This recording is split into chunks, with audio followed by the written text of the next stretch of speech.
We have it totally under control. It's one person coming in from China, and we have it under control. It's going to be just fine. And we're working with them very closely on the coronavirus. We're working with them very, very closely. We only have 5 people. Hopefully everything's going to be great. They have somewhat of a problem, but hopefully it's all going to be great. We pretty much shut it down coming in from China. Now the virus that we're talking about having to do, a lot of people think that goes away in April with the heat, as the heat comes in. Typically that will go away in April. Looks like by April, in theory, when it gets a little warmer, it miraculously goes away. I hope that's true. When you have 15 people, and the 15 within a couple of days is going to be down to close to 0, that's a pretty good job we've done. It's going to disappear. One day it's like a miracle. It will disappear. We'll just keep doing a good job. We're ordering a lot of supplies. We're ordering a lot of elements that, frankly, we wouldn't be ordering unless it was something like this. We are working on cures, and we're getting some very good results.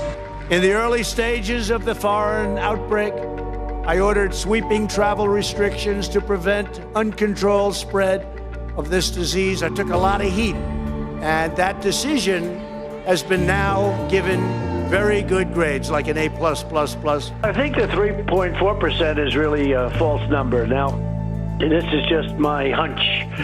So if, we have thousands or hundreds of thousands of people that get better just by, sitting around and even going to work, some of them go to work, but they get better. The Obama administration made a decision on testing that turned out to be very detrimental to what we're doing, and we undid that decision a few days ago so that the testing can take place in a much more accurate and rapid fashion. As of right now and yesterday, anybody that needs a test, that's the important thing, and the tests are all perfect. Like the letter was perfect. The transcription was perfect, right? This was not as perfect as that, but pretty good. I want to ask. We're doing a great job with it, and it will go away. Just stay calm. It will go away. We want to protect our shipping industry, our cruise industry, cruise ships. We want to protect our airline industry, very important. But everybody has to be vigilant and has to be careful. But be calm. It's really working out, and a lot of good things are going to happen. I have decided to take several strong but necessary actions to protect the health and well-being of all Americans.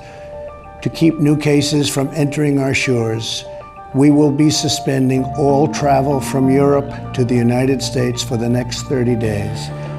To unleash the full power of the federal government in this effort today, I am officially declaring a national emergency. But I've always known this is a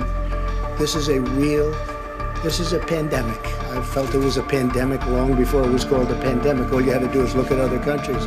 Keep calling this the Chinese virus. There are reports of dozens of incidents of bias against Chinese Americans in this country. Why do you keep using this? A lot of people say it's racist. It's not racist at all, no, not at all. It comes from China. That's why. As we did with Canada, we're also working with Mexico to implement new rules at our ports of entry to suspend non-essential travel. And I agree with the doctor, what he said. May work, may not work. I feel good about it. That's all it is, just a feeling. What do you say to Americans who are watching you right now who are scared? I say that you're a terrible reporter. That's what I say. Go ahead. Should vote expectancy. Romney's in isolation? Yes. Gee, that's too bad. New York Governor Cuomo rejected buying recommended 16,000 ventilators in 2015 for a pandemic. You'll notice I was not here over the weekend. I think this is the part that we really need to take personal responsibility for. Saturday, I had a little low-grade fever. Uh-oh.